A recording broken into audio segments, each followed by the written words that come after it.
What's up, USC football fans? It's officially bowl season, and USC has a bowl in about 2.5 weeks, the Alamo Bowl. But a lot of stuff going on in the offseason. We talked last week about the recruiting class.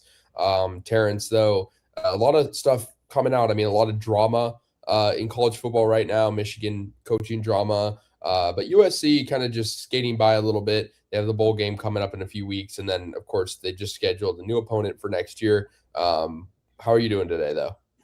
Well, Casey, I'm doing fantastic as per usual. But let's talk about next year a little bit and how I probably won't be doing fantastic. But some breaking news came out this morning.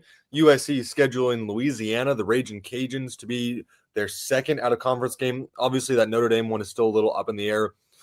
Not a massive game. Louisiana 6-6 in the Sun Belt. A very fine team. Who are they playing in the bowl? They're playing Delaware in the Lending Tree Bowl, so big game against the Fighting Blue Hens. But not a massive thing. That's a buy game. USC. I want to say I saw 1.3 million is what USC is paying them to come play them. So not much going on there, to be honest. Not a lot to write home about there. Nothing too special. Nothing I really care that much about. USC is going to smack them. That's pretty much how that goes down. Yeah, and I mean, you talked about the Notre Dame, what could happen with that, I guess. And I saw their AD was on a podcast, and he said, both sides want to play the game. And he said there might be a potential break in the series. So Yeah. probably going to happen next year, but I'm just going to share my screen for those who don't know what the schedule looks like for USC next year, so we can go over it. Can you see my screen okay? I got you now. Yeah. Cool. Yeah, so Fresno State and Louisiana Raging Cajuns are the only confirmed out of conference games. And then looking at the conference, even though Notre Dame is on here, but we don't technically know yet. No. Um, yeah, I mean it's a tough schedule, especially at home. These three home games right here are really tough. Um, those are the three really only tough home games, but they're really, teams that USC has struggled against historically and recently even. We know how tough these two can be in the Big Ten. And Washington, they're always a good team against USC, it feels like. And then Maryland as well, you never know. The away schedule, I feel like, is pretty easy from a team standpoint outside of Indiana. I mean, But we can't count out Penn State. yeah, you can't count them out, but because it is going to be the whiteout game, I think that's all but confirmed, pretty much. Yeah, Uh, I did see that. Yeah. but this is far travel, though. Like these are two really far places to go: New Jersey and Pennsylvania.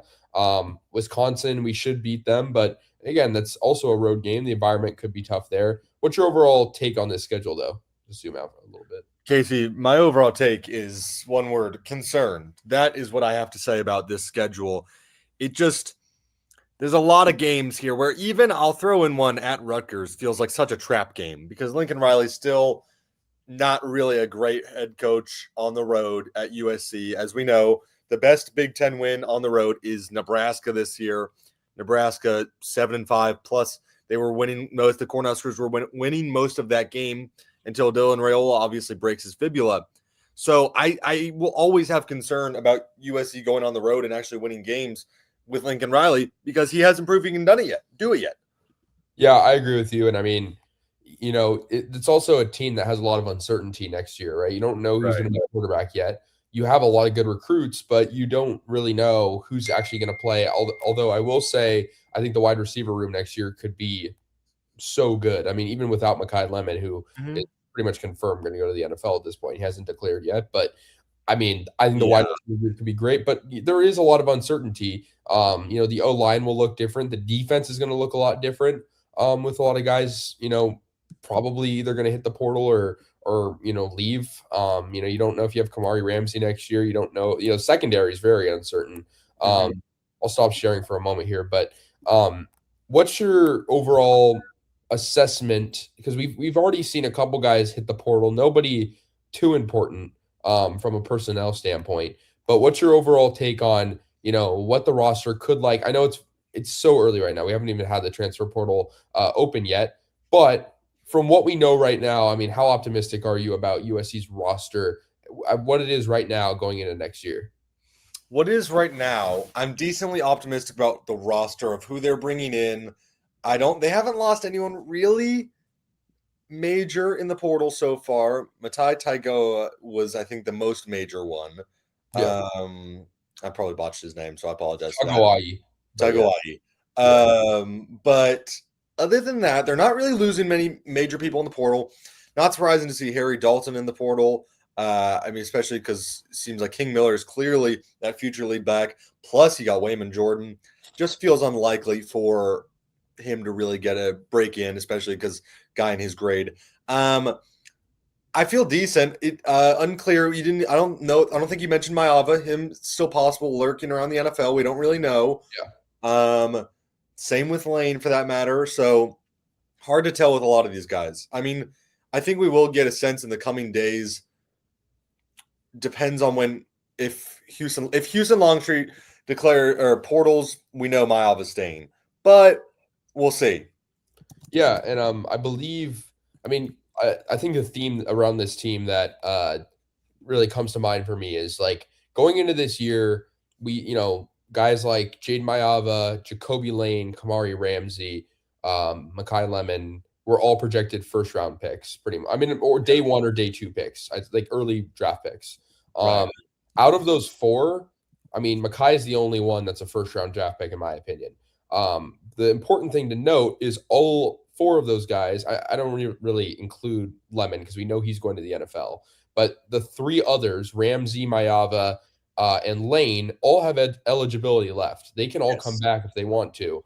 And I think it would be in their best interest to, especially for a guy like Kamari Ramsey. I mean, he had a down year. Let's just cut it straight. Kamari Ramsey, with the Yeah. lack of availability on a lot of, I mean, that's huge in football, right? Like if you're not playing, it's not necessarily your fault, but it's a sign that you're not fit, that you're not Right. fit for a certain week or a long extended period of time. I think it would be in the best interest of all three of those guys to come back. I think Mayava could be a Heisman winner next year if he comes back.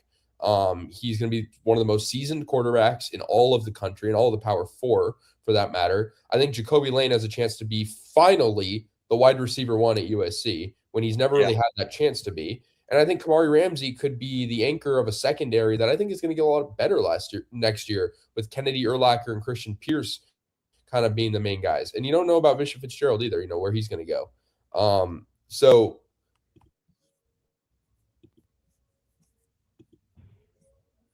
Were you, so I think we were lagging for a moment there. yeah, I Um, lost you for a second.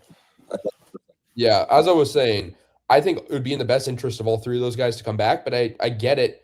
I would totally get it if a guy like Jacoby Lane leaves because I mean, the wide receiver recruits that are coming in plus Tanuk Hines is pretty stacked. But what's your Yeah, overall?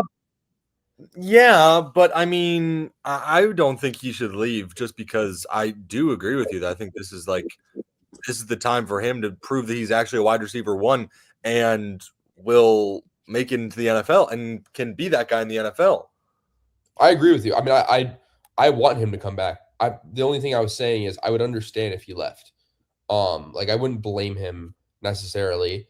However, I think the grass is always greener, and I think we've seen a lot of guys, especially on the offensive side of the ball, they've I don't think thrived. the grass is always greener. I mean, Yeah, it is. I mean, look at a lot of guys that leave USC that don't necessarily do a whole lot on the offensive side of the ball elsewhere.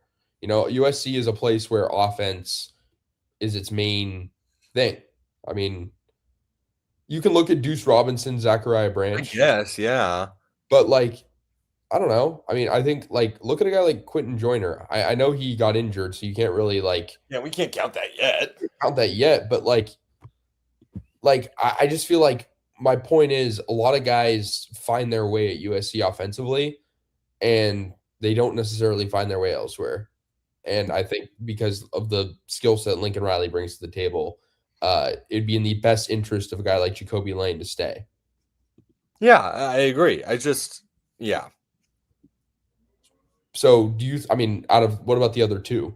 I mean, it's hard to predict that, but Jade Mayaba, Kamari Ramsey, there's I more. think both of those guys stay. I do. I very much think Jaden stays, and that makes it hard for Longstreet to stay because where is he going to get snapped somewhere else? Plus, you got Jonas Williams coming in, so it's just all this like competition that he'd have to deal with. So I don't really know, and we can't really get a major read on Longstreet yet. Is the problem? The thing is, portal doesn't technically officially open until January 2nd, if I'm not mistaken. Yeah. So it's like maybe we could see him in the bowl, or maybe we see Longstreet in the bowl. I don't know. I mean, the bowl will be pretty telling, I think, if a guy is, not playing Yeah, his. if a guy's playing, yeah, you're right. Yeah, Yeah, I mean, yeah, if Jaden Mayava doesn't play in the bowl, I think it's sort of safe to assume he's leaving. yeah, I agree. Um, but I mean, think about the hypotheticals here. If Jaden Mayava stays, Longstreet's probably gone, like you said, but then you still have Jonas Williams and then whoever you get in the 27 class. So, I mean, yeah, the hard part for USC fans, I think, right now, because I've talked to people, is you don't really know how much better Longstreet is than Williams or vice versa. Like, you don't really know which of the two is going to be that guy. And it's a tough gamble if you're Lincoln Riley, because you probably have to pick one or the other. Um, just imagine if Ryder Lyons came to USC. That would have been Yeah, which crazy. I saw someone talking about some like recruiting guy talking about how like Lions, it's like super possible in a few years we see him at USC because of just like him play just like how the portal is and all that stuff now. But I don't really know. I mean, he's kind of going to be a free agent. I feel like that's my prediction. He's kind of in a good position because he's going on a mission. He's going to be able to be more physically capable of taking on college football when he's 21 and not 18, and he doesn't have to commit to a team right now. It feels like. I mean, he didn't sign with BYU, right? Um, I don't think so. No. no, I think he like delayed it. So he could be, a player that kind of goes to the highest bidder. I mean, I don't want to speculate because it Already. feels like he's going to BYU. But I mean, yeah, is there anyone I want to ask you though, is there anyone else like doesn't have to be on the offensive side of the ball that you see being a big contributor as a returner next year outside of the people we talked about? I mean, yeah, on that defensive line, Jakeem Stewart, Cameron Crawford, those guys. We could Anthony Lucas. That's not a guarantee. He's going to the NFL draft. I've seen him mocked as a day 2, day 3 pick, but not a Yeah. guarantee at all that he leaves. Another guy, Floyd Picard, I think could be Yep, huge this year. 100%. Um, I mean, Braylon Shelby, I think could come back. He is, I believe he has eligibility left at least 1 year. I think Um, so. Yeah. yeah, so I mean, you're losing Eric Gentry, but for how good Eric Gentry is, I'd almost make the argument that I'm okay with him leaving, just because I want to see USC go in a different direction at linebacker. Like as Yeah. the Mike like main linebacker. Yeah. Um, because it feels like they don't, and I think we've talked about this even on this show before. USC doesn't have a Mac Uline, a Bryce Betcher, a Carson Schweschinger type of Yeah. linebacker. I mean, Eric Gentry is a different type of linebacker because of his frame, and it doesn't always work with Big Ten football. It feels like. Mm-hmm. No, I know. It's like I love Eric Gentry, but it's just he feels like a Pac-12 linebacker, which that sounds like an insult, but it's not. But also, I don't know if it works in the Big Ten. Yeah. Um, I mean, we sort of talked about it last week, but what's your read on the bowl game? I mean, TCU is kind of a weird opponent. But Yeah, I mean, we were hoping for BYU. That would be a lot more fun, a lot more of a challenge, a lot more of a yeah. Let's go see it, Lincoln Riley. But now you got TCU, which I don't want to say it's not fun, but I mean, because it's a decent game. USC is only a 5.5 point favorite. At the same time, I just think that USC is a better version of TCU, like a much better version of TCU in like pretty much every aspect because TCU has been a very fine team this year. I actually love Josh Hoover, the quarterback. Um, but they can't run the ball at all. Not to say that USC can't. USC did run the ball this year, but TCU can't run the ball that well. And when they played decent opponents outside of Houston, they were not that great. They were decent. They beat Cincinnati, but got killed by BYU. They lost to Iowa State, who wasn't great. They lost to Baylor, who wasn't good. They lost to a lot of not good teams. yeah, no, it's a Or good I should say, sorry. Let me clarify. They lost to a lot of good teams and would beat the bad ones. That's what I'm trying to say. Yeah, I mean, we've seen that with a lot of teams, not just in the Big 12 per se, but It's true. for USC as well. I mean, yeah, it's a weird bowl. I mean, it's like Yeah. because I mean, bowl season's changing a lot. You're even seeing certain bowls go away. The LA Bowl, one of them, the last one ever will be tomorrow. So that's pretty interesting. I mean, I want to ask you about Notre Dame, because this is a USC show, but Notre Dame is very much relevant right now. Yeah. Um, Opting out of the bowl, the whole fiasco with USC and the scheduling. I mean, the program is in kind of hot water, it feels like, with fans across the country. Yeah. Take on it. Yeah, everyone hates Notre Dame, which is, I'm not going to complain about that. But I think they're going to be forced into a conference because they're trying to get it so that they are guaranteed when they're like trying to get it so where if they're top 12, they're guaranteed to make the CFP. And that's ridiculous. And now teams like don't want to schedule them because they're not playing that hard a schedule. If you look, their 2030 schedule is really hard, but that is 5 years down the line. So I don't really care to look that far ahead. So I mean, I think a lot of teams are going to start dropping them, perhaps, and they might be forced to join the ACC. That being said, they're really pissed at the ACC right now because they very openly advocated for Miami to be in over them. Yeah, I mean, and also like now with college football, like in 2030, they could cancel matchups a year before. Even if it Yeah, looks hard right now. I mean, I don't know how much flexibility Notre Dame has because they don't play in a conference, but we've seen other teams do it. Um, yeah, I mean, it's it's just telling of the team that they are. And it feels like negotiations with USC are going to a better place recently. But we haven't seen any results come out of it. So yeah, I mean, and it's hard too because I understand why it's a controversy. And of course, I'm referring to USC versus Notre Dame because we're seeing now what the committee, a decade into the college football playoff era, and 2 years into the 12-team format, we're seeing what the committee prioritizes, and that's mm, it's wins. Like it's just wins. And it makes sense, but not all wins are created equal. So, how do you deal if you're USC with a team that beats you a lot, and how do you navigate that, especially when it's a hard place to play in South Bend. I think the only answer is you go and beat them yourself. I mean, yeah, I think that's common sense. I think that almost sounds like I'm stating the obvious there, um but it feels like USC has not been able to really pride itself in being the better rival, and that's right, why they've lost so much. And it feels like USC, even if USC is correct in the negotiations, and USC is being the more goodwill team, they're always going to feel like the team getting the more backlash because of the team that loses more in the series, is what I'm saying. yeah, So it's just a hard spot to be in if you're USC, and it's an easier spot to be in if you're Notre Dame. yeah. I mean, like Notre Dame for the last let's just be honest, the last decade has dominated the rivalry. They're always going to get a guaranteed victory over a decent amount of the time. It's been a pretty good USC team. And that has been mostly like their marquee win. They haven't really been able to beat other teams that consistently. They've knocked off Clemson a few times. They've played Florida State. They played Miami, obviously Texas A&M these last 2 years. But they don't. Outside of that, they just play medium tier ACC teams and some G5s. And they, of course, have lost to some of those G5s. So I don't know what to do with Notre Dame, really, because at that one point, I also, on one hand, I don't want to hate on them for how their schedule kind of works out because I mean I'll be honest, if USC could be independent, I think we'd love for them to be, but at the same time it just feels like they schedule 2-3 hard games a year and then a bunch of mediocre teams, which once again that's what a lot of conferences that happens. A lot of conference play. Look at Ohio State, look at Indiana.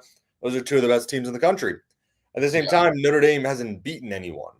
Notre Dame yeah, didn't beat any of the teams. Like the fact that USC is their best win is a bad thing. 100%. I mean, their second best win is number 22 Pitt, a team that was fraudulent. If we're going to be completely honest, and you know, didn't I mean, it was college game day, sure, but it wasn't a good win. No. One thing too, I mean, you brought up being independent, and it feels like just like in the state of college football we're in right now, the conferences have too much power. Um, and it feels like being independent is, I very much agree, the way to go. And so I can't blame Notre Dame either. I think it's smart what they're doing, but they're also getting punished for it. They're getting a taste of their own medicine. Teams are resenting Notre Dame. If there were more independents, then I don't think people would bat an eye at it. But the fact that UConn and Notre Dame are the only two independents, and obviously Notre Dame has a lot more power than UConn, but they're a one of its kind. It just feels like they're not going to get the upper hand in these types of arguments. But Right. I'm not opposed to USC or a team like that being independent. I think it isn't really fair, and this is why the private equity deal is probably not going to happen. It isn't really fair that brands like USC and Michigan should get an equal piece of the pie in a private equity deal with like Maryland or Rutgers. It just doesn't make any sense. Right. Like it's Yeah, just, right. but also like it's deeper than that because that's just financially. Like in terms of bowl pedigree and college football playoff status, it just feels like, and even like the fact that USC is still considered a former Pac-12 school, even though I know that's just the way they designate bowls, but This is USC, the last year they are doing that, of course. yeah, it is the last year, but 2 years of that is two worse bowls that USC is getting It's than, true. Citrus Bowl, for example. So I think there's a lot of reason for teams like USC. You could throw Oregon in there too. I mean, teams that just joined the Big Ten that are bringing in a lot of revenue to the Big Ten, um, and to be mad. And I think you could also look at teams like Michigan, Ohio State, that are the charter members of that conference, and they're looking at it. Hey, it's a lot harder to win the Big Ten now when you add in four teams, three of which are competent. Like it shows that this conference is the best in the country. And I've had that take since the beginning of the year, and I still think it is. I still think the Big Ten's better than the SEC. It's more competitive. But with that being said, it's a curse because it's also giving the Big Ten more power, Yeah. which isn't good for certain teams sometimes. Yeah, I think that's right. I mean, we should mention Utah is going to get 500 million for their athletics with the new like private. What specifically is it? Because it's a little bit in private equity. They're getting like $500 million, which on the tail end of Kyle Whittingham is now leaving the program. Yeah. That's interesting.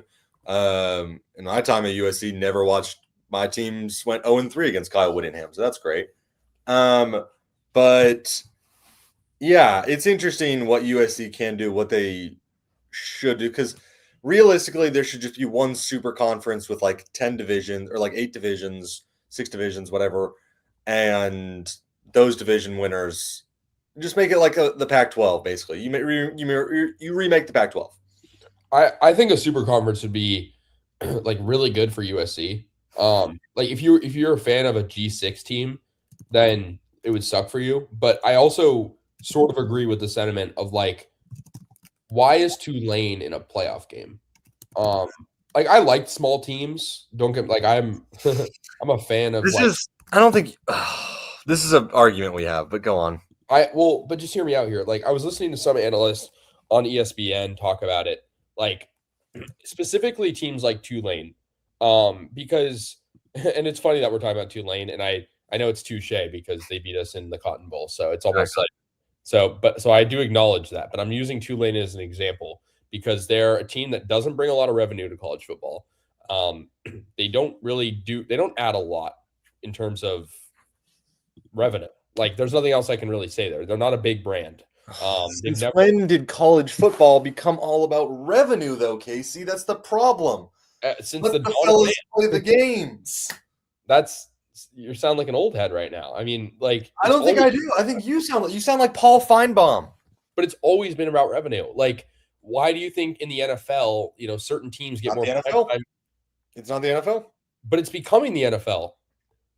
I think the reason that you are favoring revenue over letting the fellas play the games is why it's becoming the NFL. But that's not my you can't blame people like me for that because just because I believe that certain teams, it's a meritocracy, right? Like certain teams that bring in more fans, bring in more revenue. You can't disagree with me and agree that USC shouldn't do the private equity deal. Because if you agreed with that, then I, you're assuming that all Big Ten teams are created equally, which they're I, not. I didn't agree with that. I don't think that they should do the private equity thing. Exactly. That's a contradiction though. Because I can explain it. I understand, but I don't really care about revenue. That's kind of my whole point with this. You don't care about revenue, but college football and the college football playoff committee and the people at the top care about it. It sounds like you care about that because you think that Tulane shouldn't be in because they have less revenue. They bring in less fans. That's not well, I was that's not what I was necessarily getting at. Let me explain the rest of it. Okay. It's more about the optics of it, right? Because Tulane is going to lose to Ole Miss probably by 20 points, at least. I know Ole Miss doesn't have Lane Kiffin, but they already played this year, and I believe Ole Miss won 45-17. I'm using this game as an example. I'm not saying that this is something that will translate to every G6 team. We have James Madison in the playoff, right? So it's a little bit different for every case. It's a case by case basis, and I'll admit that. But I do think Can I interrupt for a second? Because realistically, there should be an 8-team playoff with the BCS system like this. That's what I think. well, I agree with that too. Because if that were the case, then Tulane would never get in. I don't Tulane. think that's true, though. I just don't think that's true. I mean, look at their schedule. Maybe not this year. Maybe not this Yeah. year. But there are years like look at Boise State last year, who that BCS would have killed them. They wouldn't have been in. Boise State was like a three seed in the old BCS system. Last year's Boise State Not team? last year's, but in previous Oh, BCS okay. systems, Yeah, sure. Boise State was arguably a top 10 to 15 program throughout most of the 2000s through mid 2010s. Yeah, that was 20 years ago. I'm talking about right now, where there's a lot more. The emphasis on Power Four is a lot different than 20 years ago. Do you think that Boise State team last year would not, if there was a BCS system where theoretically 12 teams make it on the BCS system, do you seriously think that Boise State would not have? You're talking about last year's Boise State? Last year's Boise State. Let's look at their schedule. Okay, I have it right here.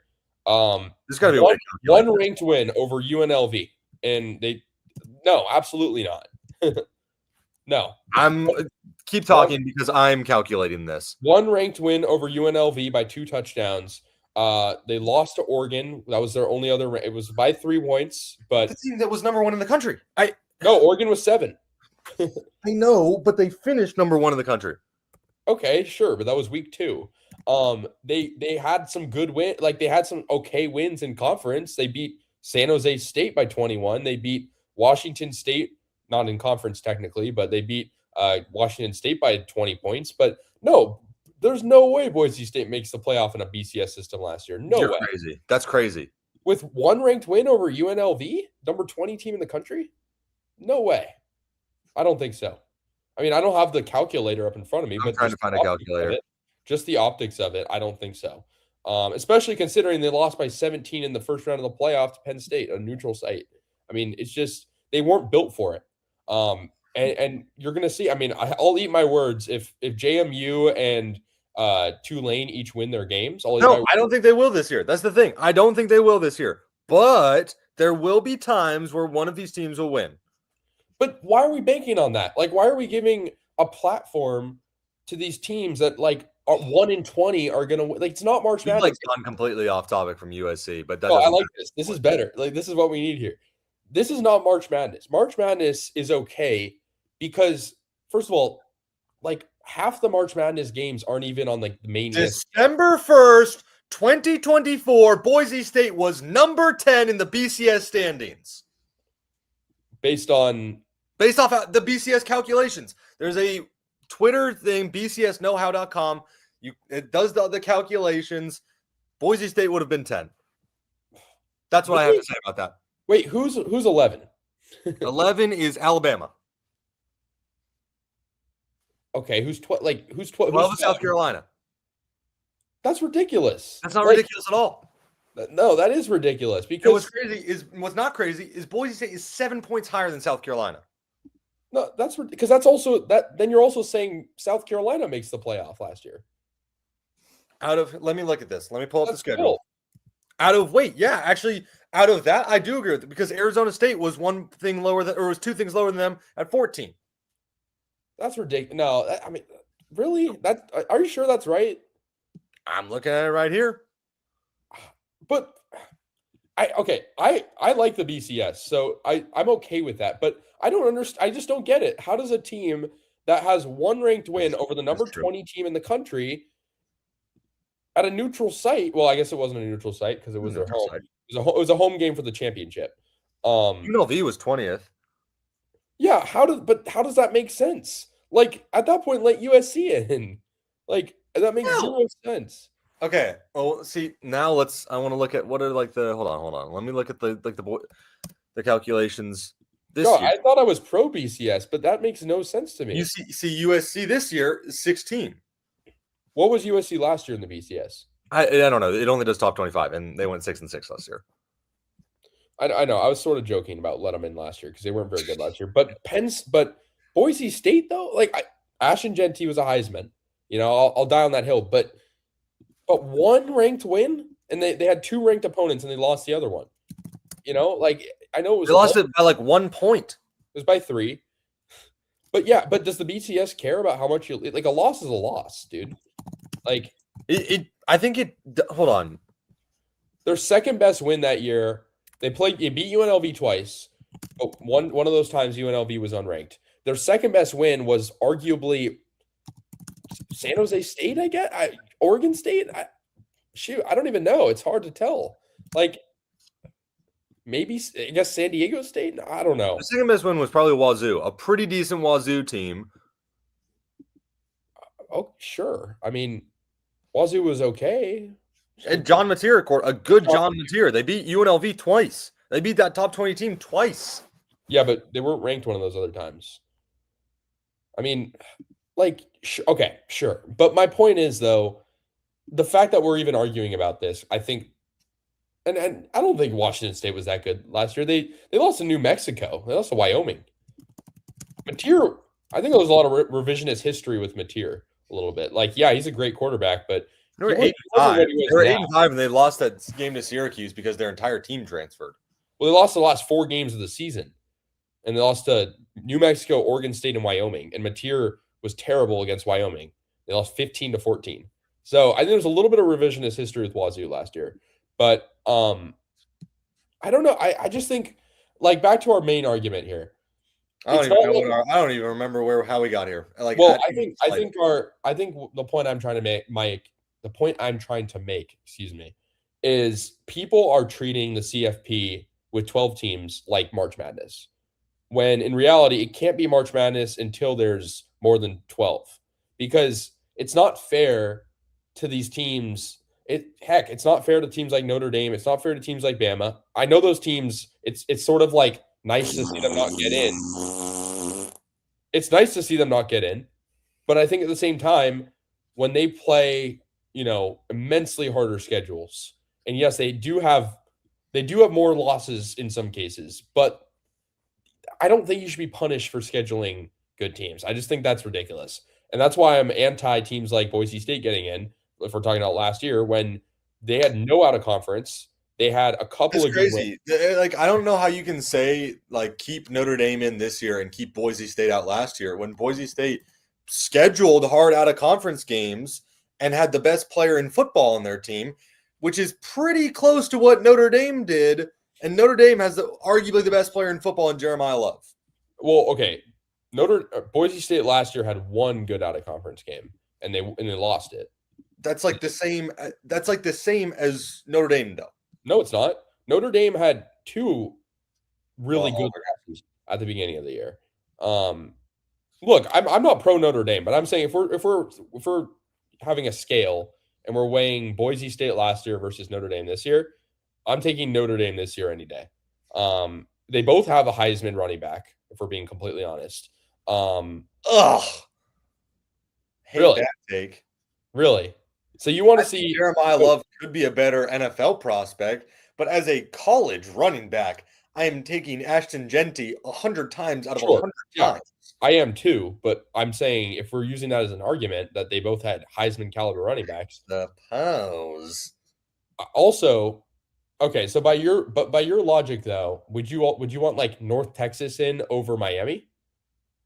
No, I'd want North Texas in over Tulane personally. I wish North Texas had won that game, but what are you going to do?